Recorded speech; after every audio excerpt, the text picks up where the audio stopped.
It was a few years back. I was 10 at the time. It was during summer, and my parents left me at my cousin's house along with my brother. For privacy reasons, let's call him Jake. My cousins were 7, 13, and 16. The youngest was Mel, the middle one Riley, and the oldest was Daisy.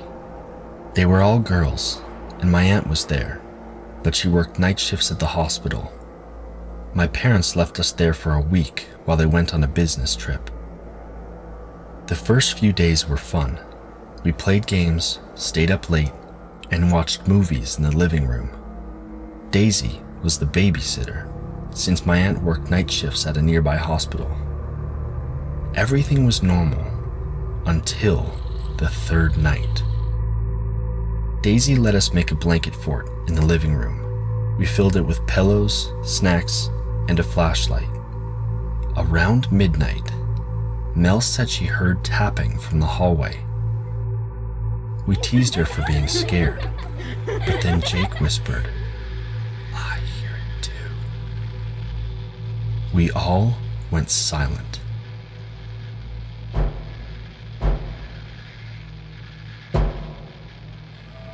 It was slow and uneven, almost like someone dragging their feet. Daisy rolled her eyes, got up, and checked. The hallway was empty. She laughed it off, saying it was the old house creaking. But when she came back, I noticed she quietly locked the front door and closed the curtains. That night, around 2 in the morning, I woke up to the sound of Jake whispering my name.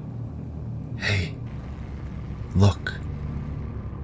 I opened my eyes. He was pointing toward the hallway.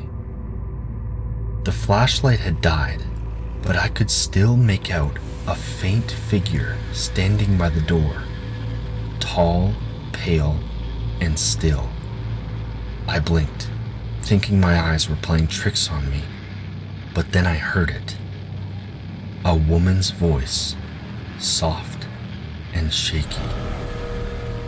"Come out, sweeties. I made cookies."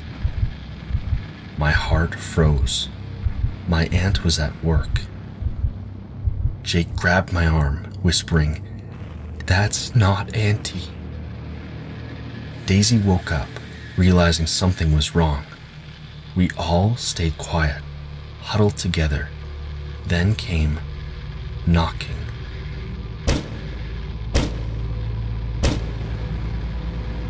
Mel started to cry. The doorknob slowly turned, creaking.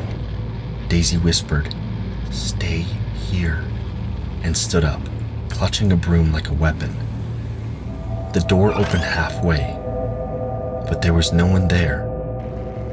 The hallway light flickered once, twice, and for a second, I saw her. A woman in a long, white gown, her head tilted, eyes wide open. She was holding something. A plate of cookies. Then, the light went out. Daisy screamed and slammed the door shut. We pushed a chair against it and stayed awake till morning. When my aunt came home, we told her everything. She looked pale, but calm. Then she said something I'll never forget. "That's why I don't let anyone sleep near the hallway. That's where the old lady used to fall." Later, I overheard her telling Daisy that an elderly woman had lived and died in that house, alone. They found her body days later, holding a plate of cookies. That night, Jake wouldn't speak. When I asked what he saw, he just whispered, "She waved at me." To this day, whenever I visit that house, Jake refuses to sleep in the living room. And sometimes late at night, if it's really quiet, we still hear it. Tap, tap, tap. Followed by a faint voice. Come out, sweeties. I made cookies.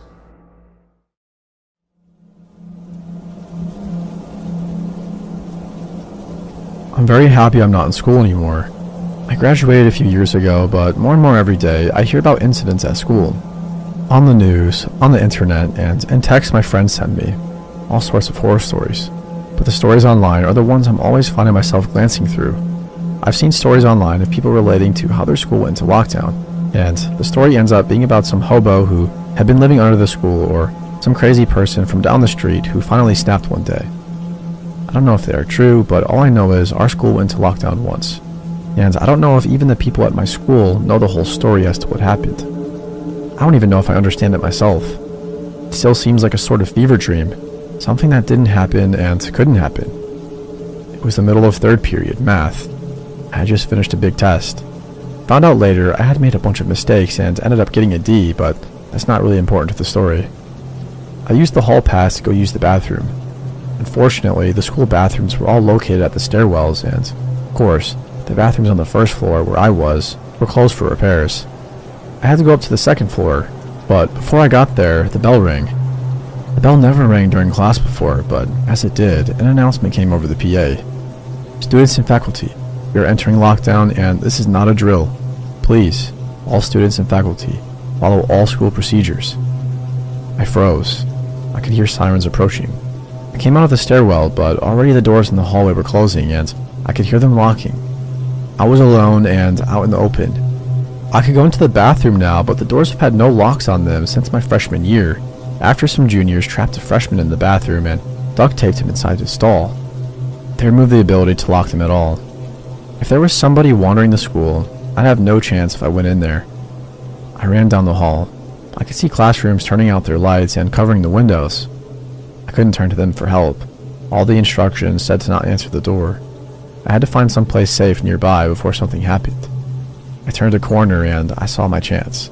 The janitor's closet was open. Lunch was up next period, so he was probably out setting up tables when the announcement was made. He wasn't in there and it could easily be locked from the inside, so I jumped in and shut off the light. The only light I saw was from the bottom of the door. I waited and the sirens grew closer and eventually stopped. Time passed and I wasn't sure if I was happy that I couldn't hear anything going on or tense because I had no idea what was happening. Then I heard footsteps. Lots of them. They stopped in the hallway. Must have been police, I thought. I could hear radios and other assorted noises. I didn't think it could be some sort of lone gunman or nutcase, so I listened. One guy in particular sounded like the one in charge. Okay, are we in position? Another guy answered. I didn't know what his rank was, but clearly he was not in charge of the first guy. Yes, sir. We know the suspect is here in the building. C team is across the campus, as ordered, and B team is covering the back entrances. He will not exit the building on our watch. The chief responded. Good. Remember, he could look like anyone, but he must not escape. It's my fault he's here, and it's my duty to deal with him. I couldn't hear much for a while.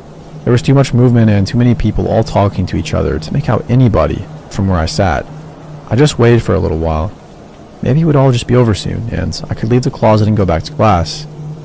Then, that's when it all happened. The chief yelled out, "Hold it! Put your hands in the air." Commotion outside stopped abruptly. A moment later, clothes rustled loudly as what sounded like a large number of guns were drawn. "Lay down on the ground. Leave your hands where we can see them." He stayed quiet, except for a few of the guns cocking. I said down on the ground. "Don't you dare. Try what I think you're going to do. You're not at the institute anymore." Thought I would hear shots go off back and forth, and eventually somebody saying, "Suspect down." What I didn't expect was the scream. It wasn't a normal scream. It was somebody crying out in terror. It was like a wounded animal, mixed with the sound of a bandsaw hitting concrete. I've never heard anything like it before, and I hope I never hear it again. Then the guns began to fire. The horrible scream happened again, and then other screams, and then the sound of tearing. I saw the shadows under the door as people moved and fell over, and heard the telltale splatter of gore as it soaked the floor. There was another gunshot, and I nearly yelled out myself when a bullet punched through the part of the doorway. It wasn't very big, but I put my eye up against it, and I could see a group of people being attacked by somebody. But something wasn't right about him. He looked too long in places, like he'd been stretched in a taffy machine. He was moving so fast, though, that I couldn't make anything out, except for him grabbing people and throwing them around like they were nothing. There was blood everywhere. More gunshots. Screams happening again and again. I pulled away from the bullet hole and sat back in the closet. Then the scream began to fade. I heard a thud and then more footsteps. The chief spoke again, but he was breathing heavily like he'd been badly wounded. Team A, he's down. I repeat, he's down. We need to clean up immediately. I didn't move. I wanted to look again, but as curious as I was, I didn't really want to see. But I heard a lot of commotion for a long time, and then nothing. I don't know how long it was after that, but then the PA announced the lockdown had ended. I came out of the closet, tried not to look, but for all the sounds I had heard, there was not as much sign of a fight as I thought there would be. Even the blood I had seen in that brief time through the bullet hole had all been removed. I went back to my class and just told everyone I had hidden in a stall in the bathroom. People were impressed with my guts for doing it, but if nobody else had heard that scream, I certainly didn't want to bring it up. As you might expect, we all went home early that day. Police and EMT were everywhere, but as far as I could see, nobody was being taken away by either. My parents came and were so happy that I was alright. They had been following everything on the news and came as soon as they could. At home that night, I ate dinner and waited to see what happened on the news. The live coverage had ended a long time ago, but when the news came back on at 10 o'clock, I wanted to see everything. As it started, I saw classes had been cancelled for the rest of the week, but then things started to get weird. The news talked about a student who they refused to name, how he had come to school armed but had been taken into custody after a short firefight. Stranger still, in the footage of the hallway where the scuffle had taken place, the door of the closet, which had been my refuge, was totally unscathed. Not so much as a scratch on it, let alone bullet holes. It appeared to have been replaced outright well before any investigation could have been completed. I saw pictures of the student being led away in cuffs. He didn't have a mark on him. He wasn't even wounded as he was pushed into a police car and driven away. All I saw was him fighting and yelling. Even in my glimpses through that bullet hole, I knew that wasn't the same one I saw. The clothes were completely different. The one I had seen had been wearing a black t-shirt and jeans. The one getting into the police car was wearing a white t-shirt and shorts. The news said nobody had been hurt despite the gunfire, but I knew people had been wounded, even killed. I'd heard them screaming in agony as something vicious had attacked them. And then there was what the chief guy had said, talking about something being his fault, the institution, that he could look like anyone. I don't know what happened that day for certain. I didn't see enough and I didn't hear enough to get the full story, but this is what I can tell you. I know there was no shooter at our school. I know that somebody was arrested that day. Someone who I didn't know, who I never heard about ever again. That's right, a shooter who never made another's day worth of news. Just disappeared. When was the last time that ever happened? I know that chief guy and his squads were not cops. I don't know who they were, but I know cops don't clean up a crime scene like that. And no human being has ever screamed like that. Ever. But whatever it was that I heard attacking those people, all I know is it came into that hallway where I was. I was alone, and if it hadn't been for that janitor's closet, I wouldn't have been safe. It could have looked like anyone. Something tells me that squad wouldn't have helped me either. What was it? How long had it been in our school? Had I ever been alone with it and never known what it was? Who were those people who had come for it? Where had it come from?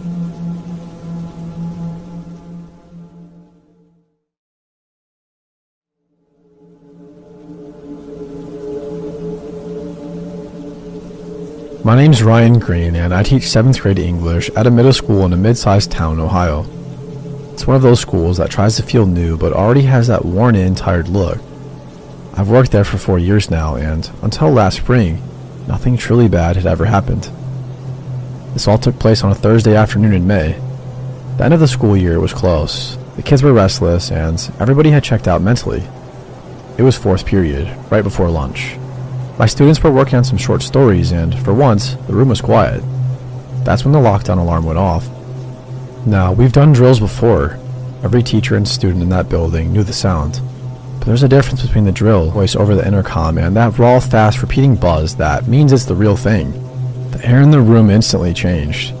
I remember saying, "Alright guys, that's lockdown, you know what to do." Trying to sound calm even though my voice cracked halfway through. I locked the door, turned off the lights, and motioned for everybody to get into the corner, farthest from the windows. We'd practiced it a dozen times. But practice never prepares you for the real thing. And real panic. Sneakers scuffing the floor, chairs scraping as they try to move quietly but quickly. I crouched near the door, just close enough to see the narrow strip of light from the hallway Through the bottom of the door frame, I could still hear the faint echo of the alarm coming from the other end of the school. After maybe 30 seconds, it stopped, and the building went dead quiet. Then the silence started to feel wrong. Usually during lockdown drills, the principal or somebody on the intercom would remind everybody it's just practice. But this time, nothing. Just the occasional nervous breath or sniffle from one of my students. I could feel my own pulse in my throat. I checked the clock on my desk. It had only been 5 minutes, but it felt like an hour. I took out my phone and texted a few of the other teachers in my group chat. Any info? Nobody responded. About 2 minutes later, there were footsteps in the hallway. They stopped right outside my door. Every kid froze. Even the air felt still. I could see the faint shadow of someone's legs under the crack of the door. Then there was a soft knock. I didn't move. The knocking came again, this time louder. Then a man's voice said, "It's Officer Daniels. We're checking rooms." That's when I started shaking my head to myself, no. We've been told not to open the door for anyone, even if they claim to be police. Only admin or actual officers accompanied by admin would unlock rooms after an all clear. But his tone was steady, firm, like how a real cop sounds. I hesitated. My students were staring at me like I was supposed to know what to do. I mouthed, "Stay quiet," and kept my hand on the lock. He knocked again, a little harder. "Mr. Green? It's safe now, you can open up." Hearing my name made my stomach drop. I hadn't said a word since the lockdown started. The classroom phone hadn't rung. The only way someone could know my name was if they actually knew me or if they'd been reading the labels outside each classroom door. I didn't answer. After a few seconds, the voice got closer to the door, like he was leaning in. "Ryan, do you hear me? It's all clear." The way he said my first name, way too casual. And then it went back to silence. We stayed like that for probably 15 minutes. My legs started cramping from staying crouched by the wall. One of the girls started crying quietly, and another student hugged her, whispering that it'd be okay. I wanted to say the same, but I didn't believe it. Eventually, I heard a new sound, like a clink sound. Then another. It took me a second to realize somebody was trying to use a key on the door. That's when every hair on my neck stood up. Whoever it was fumbling, trying multiple keys like they weren't sure which one fit. I slowly grabbed a heavy metal stool from beside my desk and stood ready with it raised, just in case the door opened. The sound stopped. A few seconds later, there were fast footsteps going down the hall. And then, screaming. It came from somewhere near the main office, followed by what sounded like something heavy crashing, maybe a chair or a table. Then another scream, this one definitely from a student. One of my kids whispered, "Oh no," and I motioned for them to stay quiet. We could hear running, more doors slamming, and faint yelling. Then the sound of someone over the PA system. Their voice shaky. "Remain in lockdown. This is not a drill. I repeat, this is not a drill." That voice belonged to our assistant principal, Miss Diaz. Hearing her tone, that shaky edge made it all feel more real. After that, time blurred. Could have been 10 minutes or 40. Nobody dared to speak. I kept checking my phone but still had no service. Probably overloaded from everyone else doing the same. Then finally, around what must have been 12:45, I heard loud footsteps again. This time more organized, multiple people walking together, the distinct sound of radios crackling. A loud knock. "This is the police. If anyone's inside, do not open. We are unlocking doors one at a time." Through the window panel, I could see the reflection of a tactical vest and a gloved hand holding a key ring. The lock clicked, and the door opened just a few inches. A sheriff's deputy poked his head in and whispered, "You're all safe. Follow us to the gym." My students filed out, shaking and some crying. I stayed near the back of the line, counting heads over and over. The hallways were filled with more officers, their guns drawn and pointed downward. When we got to the gym, I finally saw the other teachers and students gathered, everybody pale and exhausted. I spotted Miss Diaz near the bleachers on the phone. It took about 20 more minutes before anyone told us what happened. Apparently a man had entered through a side door. Around 11:30 a.m., one that maintenance had left propped open for a delivery. He wasn't armed, at least not with a gun, but he was carrying a metal crowbar and a large backpack. A janitor spotted him in the hallway outside the main office and asked who he was. The man said he was looking for his daughter. The janitor knew right away that wasn't right. Nobody was supposed to have visitors without signing in, and went to alert the office. That's when the man started yelling and slamming the crowbar against the locker. The school resource officer tried to approach him, but the man ran down the hallway toward the math wing, where most of the classrooms led directly to the lobby area. That's when the lockdown alarm was triggered. He never made it to any classrooms, thankfully, but he did manage to break into the front office by smashing the glass panel with a crowbar. That's where the screaming came from. Miss Diaz and 2 secretaries locked themselves in the nurse's room while the man tore through papers and threw things around the front desk. By the time the police arrived, he'd already fled through a back exit. They caught him about 20 minutes later, in the woods behind the baseball fields. He was apparently a former student's father, someone who had been banned from the property a year earlier after threatening a teacher during a parent meeting. The scariest part, he'd been spotted earlier that morning walking around the parking lot, but nobody thought much of it because there was a walking trail nearby. That night I couldn't sleep. I just kept replaying the sound of that voice outside my door, saying my name. The next day I went back to school for a staff debrief. One of the officers pulled me aside and said something that made my blood run cold.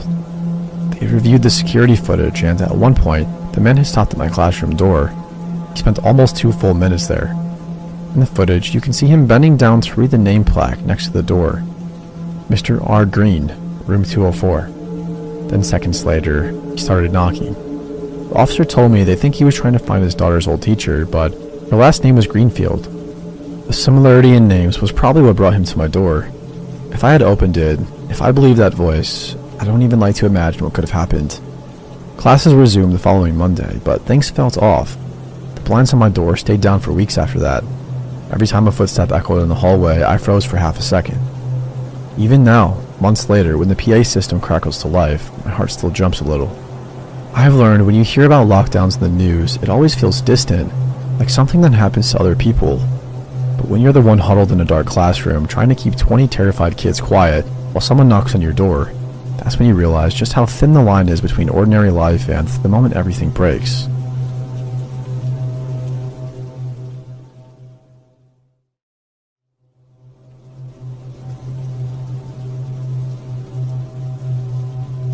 I was a junior at the time, and gym class was at the end of the day, 3rd period on Mondays and Wednesdays. The gym itself was old, echoing with the slap of sneakers on the hardwood floor, the squeak of basketballs, and the smell of sweat mixed with old disinfectant. We had a sub that day because our regular gym teacher, Coach Raymond, had a meeting. I remember thinking it was strange because our subs usually came in with a clipboard, a whistle, and a list of activities. This sub, though, didn't introduce herself at first. She just walked in quietly, a clipboard in hand, but her demeanor was like, off. And there was him. Nobody remembered him signing up. He was new, at least he claimed to be. He said his name was Evan and that he had just moved to the district. He was tall and pale, with dark greasy hair that hung in his eyes. His gym uniform didn't exactly fit. Shorts were too short and the shirt was a size too big. But the weirdest thing about him was how calm he was. Everybody else was joking around, shooting basketballs or talking about the upcoming homecoming game. But Evan just watched. He never laughed, never spoke to anyone, and when you made eye contact with him, he seemed to be staring through you. We started the class with a warm-up jog around the gym. Most of us laughed at the usual slow kids trying to keep up, but Evan stayed at the back, keeping perfect pace, without even seeming to breathe hard. By the time we got to basketball, he had already silently claimed a hoop for himself, spinning the ball on his finger and shooting with precision that was almost unnatural. Halfway through, Coach's sub, her name was Miss Langley, as we eventually learned, blew her whistle. "Line up for a quick drill," she said. Everybody did, except for Evan, who lingered behind. When she told him to join, he didn't respond, not verbally. He just walked over slowly, almost gliding, and lined up at the end of the row. Nobody said anything, but there was an odd tension in the air. About 10 minutes into a passing drill, something happened that made the entire gym go quiet. Evan caught a ball that was thrown a little too high, and for a second, he just stood there, not looking around, not passing it back, just holding the ball like it weighed nothing, staring at the floor. Then he slowly looked up, and his eyes locked onto mine. I swore I could feel it. That moment lasted maybe 3 seconds, but it was enough to make my stomach twist. Then the whistle blew. Miss Langley called everybody over. "Okay, we're going to do some team scrimmage," she said, trying to sound normal, but her voice had an edge, like she was nervously forcing it. Evan didn't move at first. He just turned and walked toward the far end of the gym, completely ignoring the teams. I glanced at my friends, and they all had the same uneasy look on their faces. The scrimmage started and we tried to ignore him, but then I noticed something strange. Evan wasn't just standing off to the side. He was watching everybody intently, almost like he was memorizing every movement. He didn't blink much. His gaze flicked from player to player, then back to the ball, then back to us. I tried to shake it off, but the more I watched, the more it felt like he wasn't human. Not in the sense of being a person, just wrong. Then the gym lights flickered, just for a second, but it was enough to make my heart jump. When they stabilized, Evan was closer. Nobody had seen him move. He was just suddenly near the sideline, standing behind the benches, silently observing. A few kids laughed nervously, but even they didn't approach him. That's when it started. A soft tapping noise, almost like fingernails on the wooden floor, echoing from the far side of the gym. Everybody paused mid-play, looking around. It wasn't a bounce from the basketballs, and it wasn't from shoes on the floor. It was 100% coming from Evan. He was tapping the ball lightly on the ground, slowly, rhythmically, but the sound didn't match the motion. It was sharper and hollow, like somebody was testing a weapon. Miss Langley walked toward him. "Evan, you're going to need to join a team," she said, trying to keep her tone calm. He didn't respond. He didn't even look at her. He just kept tapping the ball and staring straight ahead. Then the announcement came over the PA. "Lockdown. Lock all doors. This is not a drill." A collective gasp swept through the gym. The sub froze, staring toward the doors. Evan stopped tapping the ball and turned to face the exits like he was expecting someone. His head tilted slowly, almost unnaturally, like a predator listening for the slightest movement. We all scrambled to the corners, teachers yelling for us to get down and cover ourselves or do anything to stay safe. I dove behind one of the padded mats by the wall with my chest tight, my ears ringing from adrenaline. Then it happened. The first sound that really broke the panic. Not the panicked running of other students or teachers, but one set of footsteps, moving across the gym floor with terrifying precision. I peeked slightly from behind the mat. Evan was moving too, but not like anyone else. He wasn't running, and he wasn't walking. He was sliding or gliding along the floor without sound, keeping pace with the footsteps that weren't his. The sub tried to use her phone to call the office, but the signal was gone. Just as she started typing, the gym door handle rattled. Something was trying to get in. Evan froze, and for a moment, it looked like he was listening. His eyes went wide, his pale face almost ghostly in the dim light of the gym. Then he spoke. Not loud, just a whisper that somehow cut through the silence. They were already inside. Everybody turned toward him, horrified. Miss Langley asked, "Who's inside? What do you mean?" He didn't answer. He just looked at each of us, slowly scanning the room, and then crouched low, almost animal-like, keeping himself between the door and the rest of us. My friends next to me were crying quietly. I couldn't move, and I couldn't breathe. Then the footsteps stopped, and it was silent. So thick it pressed down on your ears. And then tapping again, coming from the opposite side of the gym this time. Not from Evan, from the corner where nobody should have been. Everybody froze. I realized with a sinking feeling that this person, whatever it was moving freely inside the building. The school doors were locked, but they had found another entrance, and now they were inside. The tapping moved closer. Slowly. One step. Pause. One step. Pause. And then a soft, low whisper. "Don't move. Don't even breathe." Miss Langley grabbed her whistle, blew it sharply, then immediately put her hand over her mouth like she had realized it was a terrible idea. Evan stood taller than before and moved toward the sound. He just stared. Then the sound vanished. Nothing. No footsteps, no tapping, just silence. Finally, after what felt like hours, the principal's voice came back over the PA. "All students are safe. Lockdown is lifted." We didn't move. Not immediately. We were escorted out in a fashion that made sure each student was accounted for. Every cop and officer there had that tense professional look, scanning every corner. But when we looked back toward the gym, Evan was gone. Nobody could explain how he had disappeared. Nobody knew if he had left with the intruder, if he had been part of it, or if he was something else entirely. Later that night, rumors started. Some students swore they saw Evan outside the school near the tree line, hours after the lockdown ended. Others claimed the police searched the building and found no record of anyone named Evan ever enrolling in the school. No paperwork, no emergency contacts, nothing. I never saw him again, and I never want to.